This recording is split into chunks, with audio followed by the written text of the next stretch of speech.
দিন শেষে যে আপনি ফকির সেটা কিভাবে বুঝবেন জানেন? আল্লাহ আপনাকে বুঝাই দেবে।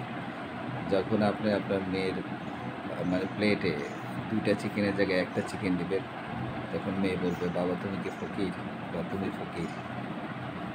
আবার যখন হচ্ছে আপনার বইয়ের শপিংয়ের টাকা দিবেন না, তখন বলবে, "তুই একটা ফকির।" যখন বন্ধু-বান্ধবের দাওয়াত দিবে ওদের সাথে পার্টিতে ঠিকমতো সুন্দরভাবে ড্রেস আপ করে বা ওদের মতো করে খরচ করতে না পারবেন, তখন তো সে বলবে, "বেটা ফকিরের মতো চলাফেরা করে একটা ফকির।"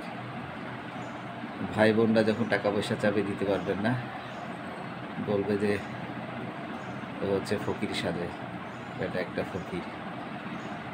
আর যখন মা-বাপ টাকা চাইবে, মা-বাপ তখন বলবে যে, "আমার ছেলের বোধহয় অভ্যাস খারাপ হয়ে গেছে।